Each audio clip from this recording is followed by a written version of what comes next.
thing's gonna work. I think we're live, it says. All right, hello everybody. Okay, so you guys are now moving on to learn about value, okay? Value is describing how light or dark any given color or hue is. So you can go all the way from, if you're looking at all the colors, the lightest color would be like yellow, and the darkest color would be violet. We're not talking about black and white here, or grays. This is just the colors, right? But that range can change just in one color. So let's say you're going to do a picture using just red. You can have the lightest value being the lightest red that you can find or make, all the way up to the darkest red, right? Does that make sense? Okay, so that is what value is how much lightness or darkness is in your color. You can also do that with black and white. I'm talking about all of them right now. Okay, then something else to consider when you're learning about value and you're going to create an artwork using value is where your light source is. So our second vocabulary here is light source or center light. And that is the center of the light from its source, right?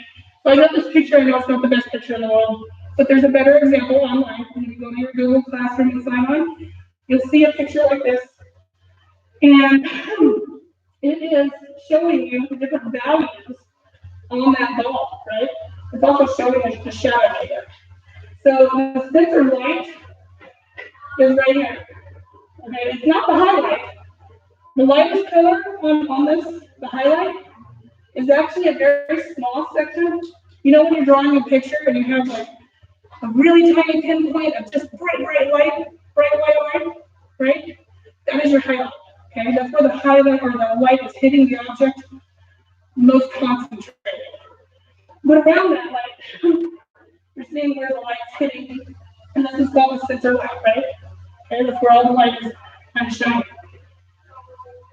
Our next word is highlight. We're just going to talk about that. That's the lightest value in your drawing. And in this particular drawing, your highlight is right here.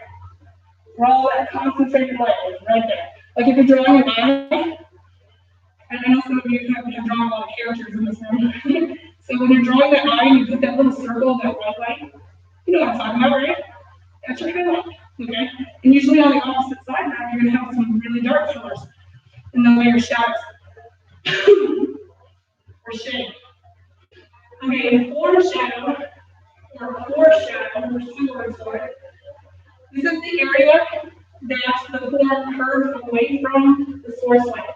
So in this example, you have right here where the form starts to curve, right? You notice how right here it's not quite curving, right here it is because it's a sphere. But this is where the light's hitting it. But right here when it starts to curve away from the light, that color is actually darker than some of the other colors in here, where that starts to go away from the light, right? That is called your form shadow or your form shadow, right? Middle tones, those are the areas of the object that are in the middle values. So, as you can see, I made a little bit here, and this will be the middle tone. You got your center light here, and you got your form shadow here. So right in the middle, right in here, where you got your middle tones. So you always want to keep that in mind whenever you're drawing something and you're including value in that picture, is you're basically going to have at least 3 different values. You're going to have the highlights, the middle tones, and you're going to have a really dark one. We're going to talk about that more here in a minute. Because not everything you're going to draw is a sphere, right? So you're not always going to have this. But let's move on to the cast shadow. That is the shadow that was cast by the object onto the surface. So as you can see right here, this will be your cast shadow of this sphere. It's cast onto the surface it's sitting on from the light. Obviously, the light's going to come up here, right? That's where your highlight is. Your shadow's on the opposite side, right? Okay. Reflected light, and it occurs in light is reflecting off a surface and back onto another surface, right? In this example, you have your light over here, right? So like I said, you have the highlights, and all the light is shining right there on this, right? But that's not just shining on that. It's shining over here too and over here too, right? Well, that light reflects. And when that light reflects, it might reflect back onto an object that we're looking at. And that is why on this sphere, the dark color right here is not right here. You would think that all the darks would come all the way down to the bottom. Well, it does because there is a line there. We'll get to that in a minute.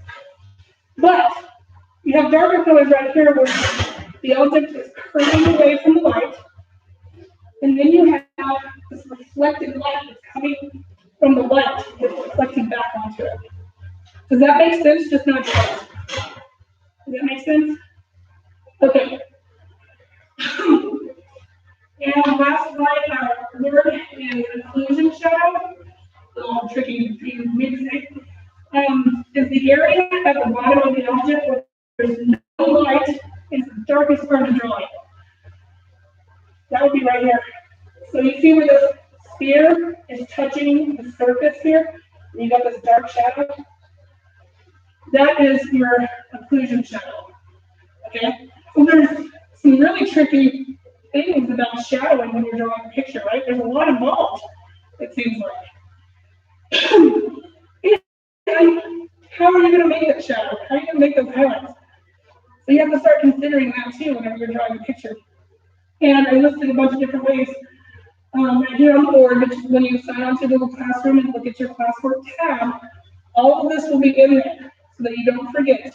And then you have good examples. This is one method. This is called hatching, where you just use line paint, right? And the more lines that you include,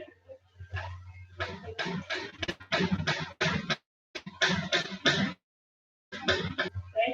So those are your lighter ones, those are your darker ones. Then this one would be an example of cross-hatching. So you're going to use the same technique here, use lines that you're going to cross-hatch them. Here is your total. So you got your dark tone here, you got a middle tone here, you got a lighter tone here. And that's without smudging, that's just the tones, right? Then on this one you have your stippling, which is a little bit more involved, but we're not going to do a lot of it. You're going to do a whole bunch of little dots. And the more you do, the darker it looks, right? And then you do a little bit less, and you're going to get your middle tones. And you do even less than that, and you get your lighter tones, right? And then over here is your smudging. So you would start off with some dark smudging, and then you use your finger to smudge. And then you have to go do a little less lines, and then you smudge it. And then even less up here, and you can even not even do anything for the lightest color one, just use your finger. And see how you're still getting some more of that color going out there.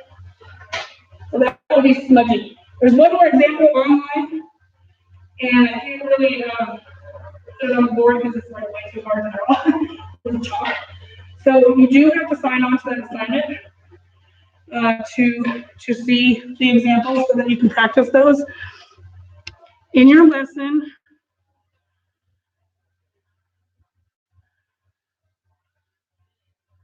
or your next project, actually, what you're going to be doing,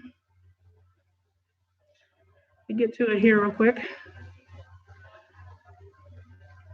I'm going to hold this up for you so that you can see the example, since not everybody has a Chromebook with them. You're going to cut out, you're going to go look for a picture.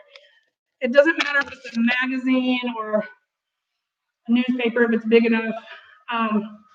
But look for some resources, even if you go online and Google faces. Okay? You're going to print that out, and you're going to cut the face in half. And you're going to glue that half of the face onto a piece of paper on half of it, right? And on the other half, you're going to draw the rest of that face. And you're going to use shadowing value to do it. You have to have your highlights, you have to have your shadows, you have to have your midtones. So I'm gonna walk around and show you. Oh, I couldn't do that actually. If I did that, it would show the students, right? Let me pause this real quick so I can show you. No, it says in stream.